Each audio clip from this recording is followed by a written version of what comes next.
Broadcasting live from the Business RadioX studios in Denver, Colorado, it's time for Franchise Bible Coach Radio. Now, here are your hosts. Hello, everybody, and welcome to Franchise Bible Coach Radio with Rick and Rob. I'm your host, Rob Ganley. I'm here with Rick Grossman and Leo Rivera from Bishops. And we want to introduce, he's the CEO. We're going to introduce him in just a minute. But before we get into today's show, I want to go ahead and thank our sponsors. First and foremost, SEO Samba. You can reach them at seosamba.com. They're the creators of a one-of-a-kind award-winning franchise marketing software called the Franchise Marketing Operating System. And I also want to bring attention to Franchise Bible Coach. Franchise Bible Coach is sponsoring a Fight for Your Franchise Challenge. This is something you can reach at franchisebiblecoach.com. It's a simple name and email. Whether you're a franchisee, franchisor, or business owner, we want you to partake in that coaching program, free resources and guidance here through the end of the second quarter, but you can go back. It's a 90-day program. We welcome you to go ahead and check that out.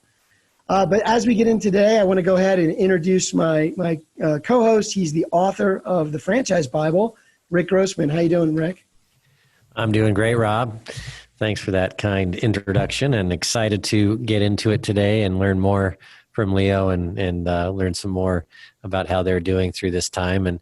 And folks, remember that the Franchise Bible Coach Fight for Your Franchise Challenge is for everybody that's in the industry, franchisors, franchisees, people that are vendors and suppliers, and even folks that aren't in the franchise business yet that may be considering it. It's a great time to get a hold of some gold nuggets, I call them, of wisdom from these experienced folks that are out there doing it every day. So thank you for joining us. And you can go to franchisebiblecoach.com and learn more about the challenge. And there's still time, even though we're coming to the end of the initiative that we're going to celebrate on 4th of July.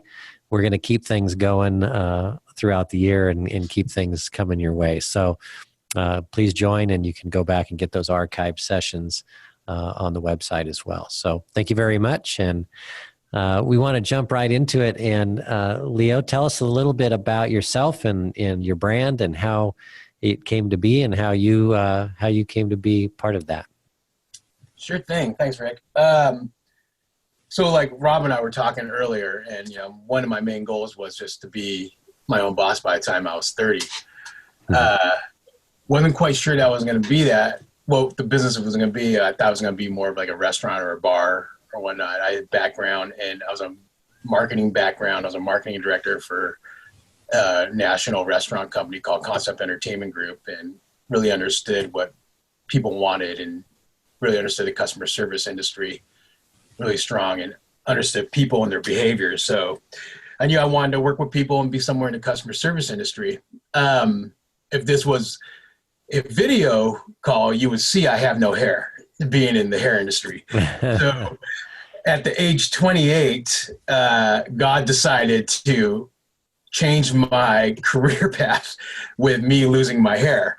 Oh, in the meantime, before that, I was going around spending $125 to go get my hair cut. I was going to these nice salons, these high-end salons, and I was getting the full treatment. I had great hair and everything, but after a while, after a few months of really thinning out really fast, I found it pretty ridiculous to pay $125 to get, 6-7 hairs cut, And so that's my stylist. She was doing whatever she can to lengthen my haircut and make the $125 a good value. But, I could see in the mirror that this is stupid. I shouldn't be paying this much.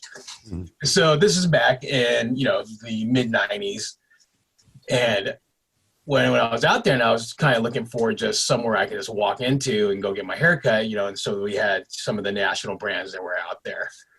And at that time, I just believe, I went from a high-end salon to a national brand, and it seemed like there was this giant gap in the hair industry where why couldn't there be some place that would be more relevant now to these times, moving with fashion forward trends, but convenient and affordable like the national chains out there.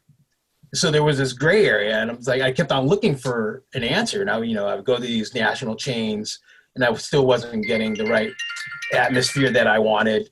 And I was looking for, I went to like a mom and pop barbershop, and, it was just like, you walk in there, and back then it was like, oh, go ahead, take a seat. We'll get to you when we can. And there's about 5 haircuts you could choose from. And so, I was like, there has to be a better answer for this. And then I started thinking to myself, with my background, I was like, I used to go around and go into neighborhoods and find out what those neighborhoods needed and see what kind of bars they needed or what kind of taverns they would need or cafes or restaurants and see what they were missing. And I was like, why can't there be something like a neighborhood bar, but it's where you go get your haircut? Because if you have 45 minutes trying to make yourself feel better about yourself by getting a haircut and look better, why not create a total experience, but still make it affordable for everybody, not just women, not just men, but for everybody, all in one open space. So I'm like, I'm going to build these things and I'm going to treat it like your neighborhood bar. So you walk in and, you can walk in, you can call in, make an appointment, you sign up on the list. It's not tiered pricing, so it's like everybody is charged the same no matter what. There's no gender pricing. So there's no female cut or a male cut. It's just length cuts, like buzz, short, long. And then why can't we do colors like all the high-end salons do, but to charge a third of the price because the markups are so high? So people that can't afford to go in these high-end salons still have a place where they can still go look good, feel good about themselves, and then, just not be broke after doing it. I'm like, so I wanted to do that, and having the restaurant background that I had, I was like, everybody expects to go into a restaurant and have good food. That is a given. It's the other details that bring you back. It's the customer service. It's the atmosphere. It's the energy. It's the touches. All the personal touches. I go, we're going to treat this like a restaurant. We're going to do good hair no matter what. That's a given. We're going to have qualified, licensed professionals doing hair. We're going to have education to keep these people up to speed on the new trends and whatnot. But we're going to do everything else. We're going to let's give away free beer. I mean, back in the 90s, it's like, hey, if you can get a glass of wine in a high-end salon or a glass of scotch at your lawyer's office, why can't you have a free Pabst Blue Ribbon when you walk into our barbershop or our salon? And so I'm just like, we're going to treat our customers like they're going into a high salon. We're just not going to give these, $20 glasses of wine out. We're going to give away a nice $1.20 free can of PBR. And we're going to stay really trendy and fashion forward. We're going to play really relevant music. Sometimes if DJs were coming in, they would practice their sets at our stores. We would have live music play. We would get these obscure magazines that you can't find anywhere else before. The internet gave you all this information. So we would dig and try to be this thing that people will come into. And this is where they come get their gossip from the neighborhood again, kind of bring back that old school mentality of the barbershop where you got your information, but it's up to date. And so we opened our first one.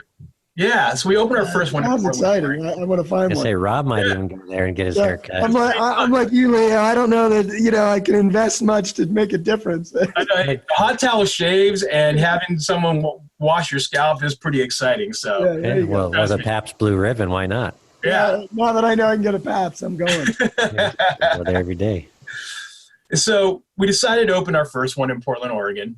This is where I knew the city really well. It's before Portland's on the cusp of doing great things, of, do-it-yourself people, a lot of artisans, a lot of creatives. We're home in Nike and Adidas, so we have a lot of design wear going on here. So a lot of artists. And there were a big local community that was really accepting of a brand like ours to really do something out of the box. And so we opened our first one, and of course, what you do when you open your first, you try to find the best location. So we found an area in Portland called Hawthorne, which is the bohemian district of back then of Portland. So if you open anything, you would open up in Hawthorne because that's where all the tastemakers and all the influencers were hanging out at. So I knew as a marketing guy, I'm like, I got to make a splash with these guys so that resonates to the mainstream. And so we opened up, I did the typical entrepreneur, took all my savings, all my credit cards, and found a space at a great location and quit my job. I was working in Seattle at the time and uprooted and came down to Portland here and, started working on our first one. It was, the location was amazing. The space was gross. Did a lot of sweat equity myself and just a lot of demo. I mean, I think I emptied out 4 15-yard boxes of just junk in this place. Yeah. But, it was 2001 and that's what you do. When you start off, you get your hands dirty and you get nitty gritty. And so I was, we did about 2-3 months of building this thing out and, we got it built out to spec and we made it really look super cool and really inviting, nothing like you've seen in a hair salon before. And my goal was like, okay, I have creative people and I have these amazing artists. And back then I'm like, I'm not going to put them in a uniform. I'm not going to hide their tattoos. I'm not going to hide if they have them take out their facial piercings. These are artists. And if you limit these artists, you're going to limit their creativity and they're going to be shackled. And I'm like, not only did I want a place for customers to come to, but I wanted to create a place for some stylists wanted to feel a place to feel safe and work at for them, and where they didn't have to be, like you have to wear all black today, you have to wear all white today. You can't do that to these people. And they're just waiting to get those shackles off them pretty much and find a place where they can be creative. Yeah, right. Yeah, I mean, it's a very creative for the hairstylist. It's a very creative expression, very much artistic. And the chain brands tend to be, like you said, cookie cutter and just versus allowing them to be expressive and creative. That's pretty cool. So we opened up and it was just crazy. We did 12 people the first day. I mean, I would go around, and this is before the internet also. So like, there's no social media or anything like that. So it was old school, going around handing out flyers, talking to all the right people. My day would consist of waking up at 6 in the morning and help build the shop till about 5 in the afternoon, go to the gym, not to work out, but to shower, and then go out to all like restaurants, wherever I can, nightclubs, bars, the Nordstrom makeup counters, and promote Bishops and talk about Bishops and what we're doing and what we're going to be doing something different in the whole hair industry, and especially in Portland. And then I would do that to about 3 in the morning. And actually I would go back to the construction space because I didn't have a place to stay at the time. And I was sleeping in a barber chair while we were doing the building. Wow. And so that's some grassroots marketing right there, Leo. Yeah. That was back then when you had to do that. That's right. Yeah. And so we promoted. Rick talks a lot about that and a lot of the things he does. What you're talking about for a franchisor is a critical way to build relationships for your franchise, right? Or for a franchisee to go out. We call it the industry contact route, but it's basically going out and giving out flyers, right? Or maybe it's a little bit more. Maybe it's a memorable gift, but it's someone in your community that's a real influencer and it definitely attract more customers. And we to this day talk a lot about that because it's still to this day effective, even though you now have all these other channels like social media and things. But that's an awesome story because it worked then. It still works to go out. It has to work. We talk about every time I talk to my franchisees, in my marketing department, our whole thing is like creating walking billboards. That's what we need to do. I mean, still, even with social media and all this technology these days, hair and finding someone who's going to be your regular clientele, you need to make a connection. You need to make a one-on-one connection and you need to make a contact with them. And it's not just, hey, just because I have 40,000 likes off one haircut on my Instagram feed. I mean, people we all know, it's like, I teach my staff, I'm like, you guys are not just a hairstylist here. You're the bartender, you're the barista, you're the therapist. I go, it's 45 minutes of, to an hour capturing, a loyal clientele. And so it's funny talking to this new generation of workers and these millennials who all they know how to do is this and text on their phone. It's like, I'm not going to come back unless I have a connection Mm-hmm. with you. And so it's really interesting right now, especially now during this time where everything is done virtual. Yeah. During this pandemic. That's a great segue. I mean, so with the pandemic, it's May 2020, or it's June, early June 2020 right now, for anyone listening. And obviously we're, as a country and a world, dealing with the pandemic and other things. Everything you just shared is amazing. And obviously what I'm wondering is, how do you take that creativity and innovation and deal with these challenges now with the pandemic in this sort of business model that you just described? What are you working on? It's tough because, like I said, I try to use an analogy of a restaurant for our business, and it's hard to show people what we do one-on-one and all those details over a virtual feed or over social media. We could talk a lot about it, and we can have other people post about us and all that stuff. The one thing we had to do was just over communicate during this whole time and really stay in touch through those portals of emails, text, anything we can to our clientele, and just keep them relevant on what we're doing and how what we're going to do coming out of this. The great thing is that the biggest bump in our business ever was in 2008 when the economy went down, and we were able to capture a whole new audience of people that were like myself, leaving the high-end places to go find something more affordable. Right now with the pandemic, it's different because it's a health issue, and we just can't open. We're open in about 80% of the states right now, which is good. Our franchise system is open, and exactly what I thought was going to happen. And I was telling my franchisees, and we have calls all the time, and we do group talks, and we Slack channels, we open lines of communication so everybody knows what's going on and everybody participates, which is great because everybody's city's different, everybody's county's different. But what's great is that what happened is our business is so essential and it's so affordable that we're seeing every store across the board that's open right now doing 40% more business they did before the virus. Wow, that's awesome. Yeah, and what's great is that I tell them, this is the opportunity now, because the demand for us is going to be huge when we open, to capture all those new clients coming in.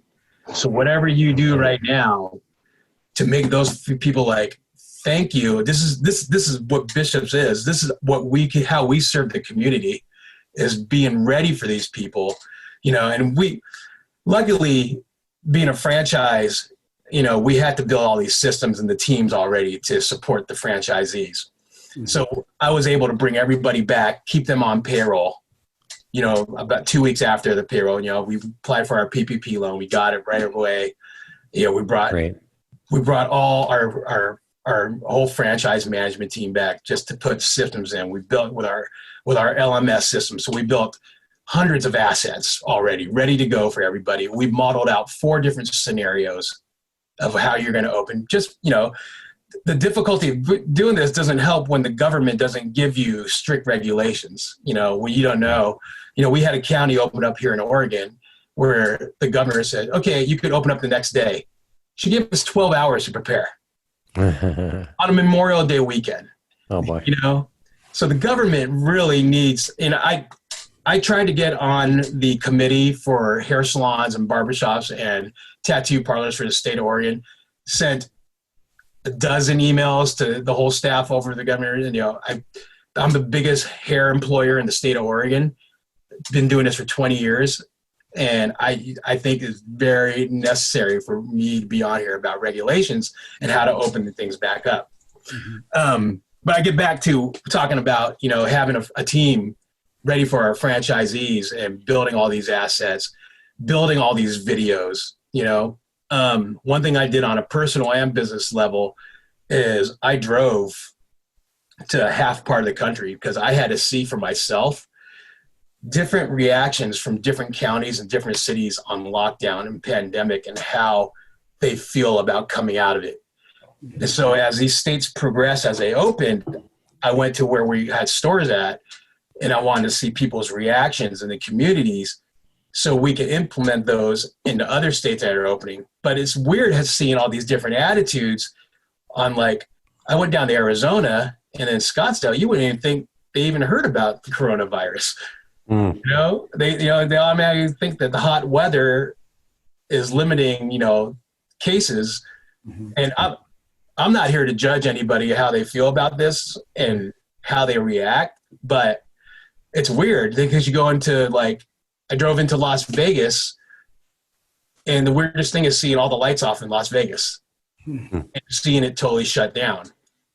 And when you see stuff like that, it scares people from going out, because they're just like, well, if these big corporations are scared of opening and doing it, we're talking about mass market. We're not talking about people who, really dig into this and get all the data and all that stuff. We're talking about people who just listen to the media and don't really form their own opinion. And but that's us. We deal with mass market. We deal with everybody. So I have to get in that mindset. But it was really great to see different cities. Of course, I did my social distancing and didn't go anywhere, and make sure I was safe and wore my mask and everything, and contribute socially correctly. But it's going to different cities. It's going into, like, San Francisco, and seeing how that city they totally shut down. But you know how big San Francisco is. They only had 50 deaths, which is amazing for a market like that. Yeah. But that's crazy.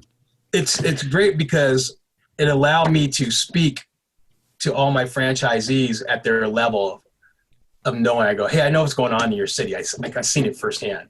I took 2 weeks and drove around, all over all these states just to see how reaction. Like, I wanted to see how our employees were dealing with it, and create this forum and giving this information is like, hey, this is what I saw with customers coming in, and how we're going to charge extra for PPE so we don't lose money on it.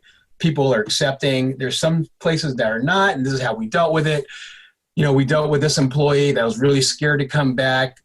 They weren't ready yet, and this is how we dealt. And this is, so all these different scenarios, and I was able to translate all that to my teams, right, and see it firsthand, which was great because it allowed us more sight for anything. Yeah, and as you're talking, it brings to mind, just the thought of your franchisees and being in a franchise network and in a system where there is collaboration, obviously, with you taking the lead. But is there like a favorite story that you could pull out, or maybe you have a few, but is there anything going on in those local markets that just kind of warmed your heart, or you just thought it was a great story of collaboration with your franchisee or the community? Anything like that? We had some emails come through of people where, that are like, saw that we're open different, in the cities that were like 8 hours away, and they read about us, and, read about our ethos and really resonated with us, how, it's like, we're a place of being free and, not being judged of who you are. And, there's thousands of great stories of customers that are coming in and they're like tipping $100 because they feel so bad for these stylists that were out of work, that didn't get, any help or anything like that. And, right. It's great to see, what happened is that a lot of franchisees never understood and never saw where we fit in the community, how we can serve our community until now. Mm-hmm. And now what we put out for assets and what we're sending out messages, they're seeing the relevance of their brand or our brand in their markets and going, wow, this is how I serve the community. I never saw a demand for this, and how thankful people are. I mean, I think this pandemic has really tested us as a race of what is important and what we actually need. And the little things that are so great that we just are thankful for, that we don't think about every day. It's like, I never thought about how bad I'd really like go get a cup of coffee at my local coffee shop, how easy that was accessible, or, waiting in line to go into a grocery store. I go, what is this? It's like, you take all that stuff for granted. And I think these people are seeing is like this. We really fit into the community. This is where we stand in community. This is how we're going to serve. So. Well, and Rick, you could chime in on this as well, but the concept of a franchise, when all of us that are in the industry understand that the consumer has an affinity with the brand, and they get used to the brand, and it matters to them. Mm-hmm. And if we think about our own behaviors, we take it for granted is what happens, right? Like we all have certain brands we really care about. Now they get taken away. It's like, oh my goodness. We want to go back and say, here's $100 because we care. You were a part of my life, right? You were a part of my regular routines, and we and who thought of a pandemic? But then it's like, wow, without that matters. And now the franchisees and the community can connect on a deeper level, and that's why this is a time. And Rick, maybe you could chime in, but this is a time where you have an opportunity, right, as a brand to really stand tall. And go through this, good, bad, or ugly, it's still people will remember you. Like you said, you have a new clientele they'll never forget. Right. Yeah, absolutely. And I work with franchisors and franchisees all over the world. And, I can tell you that going out and spending time in the field with your franchise community is going to have an impact on them. And obviously that's part of your leadership belief system. And that's important. We call it servant leadership here. But to get out at the street level with them and when they see you walking through the door, that builds an incredible amount of trust and faith, and it'll go a long way. And I know you know that, but I think for the listeners, it's important to realize that as a franchisor with a franchise community, that a lot of that trust is built by being in the trenches together, especially during a stressful time, right? Right. Well, the funny thing about it too is that I didn't even tell them I was coming. And I would go up. Great. I go, you're here? I go, I'm not going to let you guys do this on your own. I'm right in it with you. Yeah, because it's easy to hide when things get rough, right? Right. No, that's awesome. Well, and I can also appreciate the fact that people, that you're getting a kind of a surge of new clients. I know that I went about a month and a half without a haircut, and I never wanted a haircut so bad in my life. And the more my wife offered to give it a whirl, I got more motivated to find a way to get a haircut. Yeah, that's awesome that you're getting a new clientele that way. But when you look at, how's your franchise development going? We've talked a little bit about your franchisees and how they're dealing with it. How many units are you at now? Around 80. Okay, great. Yeah. And how have you adapted your franchise development as far as your prospective franchise owners that are communicating with you, and how are you doing your discoveries and your interviews and things like that now? Yeah, we're right now we put a pause on development because we have 160 still in the pipeline. Wow. And we're just not pushing it as hard, so we're vetting correctly. We're really, it's hard to do our discovery days right now with this, but we have people that are interested because they're seeing our stores reopening, and they're like seeing them just packed, and the demand for it. Hair is not going to go anywhere until Amazon tries to figure out how their drones are going to cut your hair. They still have to go to a brick and mortar to go get their hair cut or hair colored. Development. What was great was turning out about this pandemic. It's a kind of a double-edged sword.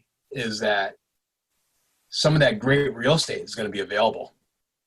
Mm-hmm. That was the biggest issue with us really following up on development was we can't find good real estate anywhere. It's just there was such.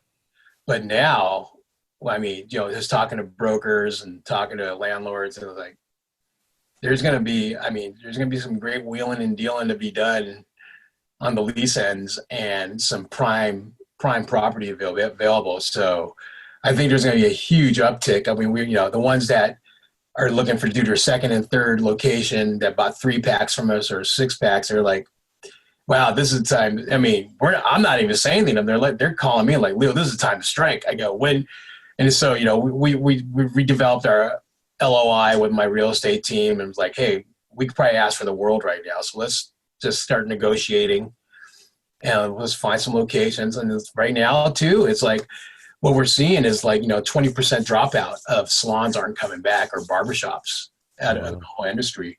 And so there's opportunity for us to take some turnkey situations and really take advantage of those right now, just because, we are in a good place going into this, and, we're going to be in a better place coming out. So, our brand is strong right now, and, our people are loving the numbers they're seeing. So it's really good.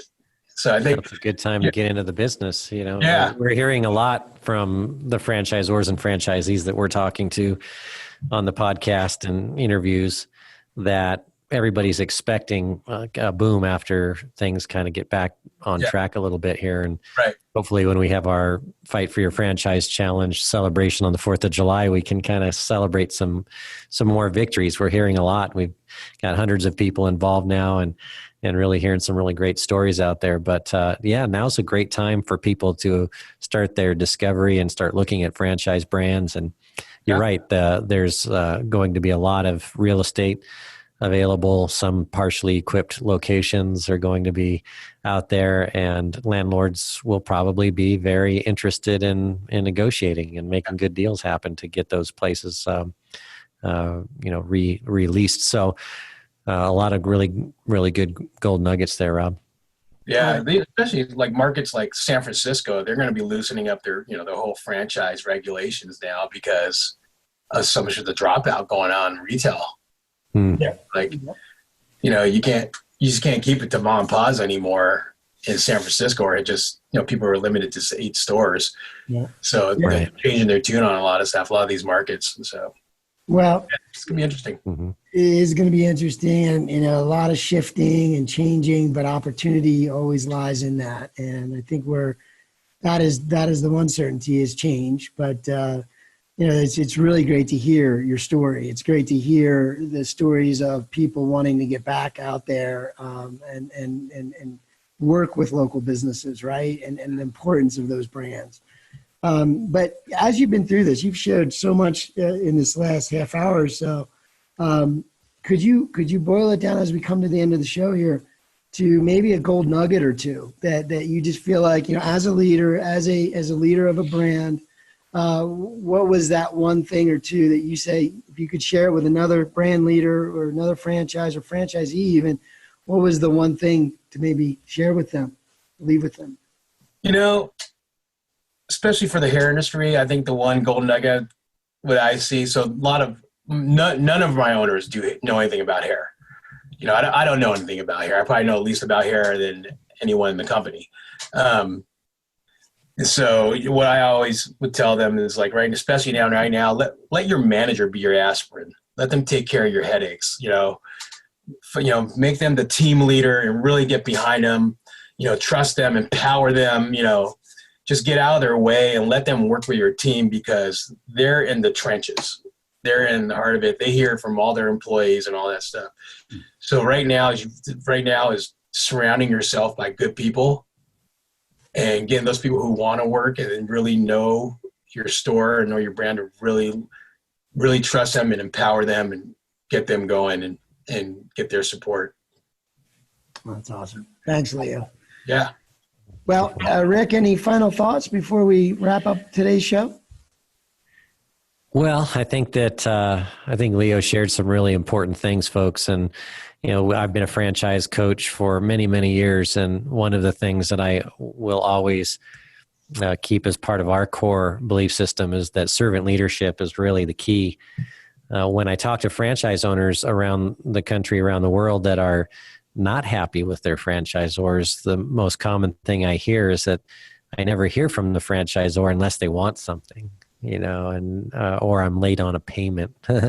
So to see Leo and his servant leader model going out there and driving around the country and walking into those stores, it really is inspiring, because that really does build that franchise community and the trust, and seeing the commitment and the investment that you make in your franchise community is really important. And so hopefully if you're listening and you're in the franchisor seat, that will give you some inspiration to maybe get out there and visit with your franchisees more. And if you're a franchise owner, think of your staff and think of your customers and ways to go above and beyond the call of duty to make them feel safe. And from the marketing standpoint, we talked about last week that from the marketing standpoint, one of the most important things that customers are telling us is that they want to feel safe and they want to be able to trust the brand that they're experiencing. So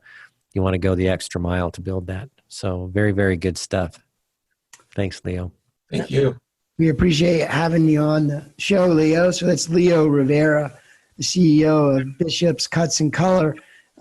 Leo, could you share your website, or is there a way that the listeners can learn more about Bishop's, both for the franchise and the... Yeah, just everything on our website at bishops.co.com. We're some Catholic church took the bishops.com from us.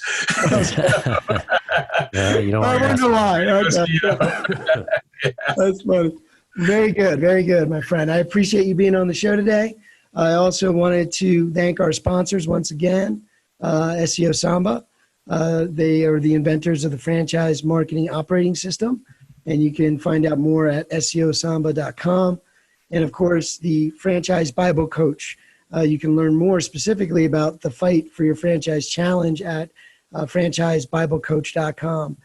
Just simply sign up with an email and name and partake in the coaching program that's going on right now through the end of June. So we look forward to having you come on board. And I want to thank my co-host, Rick Grossman, author of the Franchise Bible. Thanks, Rick, for being here. here. Rob. Thank you, Leo. Thank you, Rob. Thank you, Rick. All right. That'll do it for today, folks. Thanks again. Great. And bye for now. Bye-bye. Bye-bye.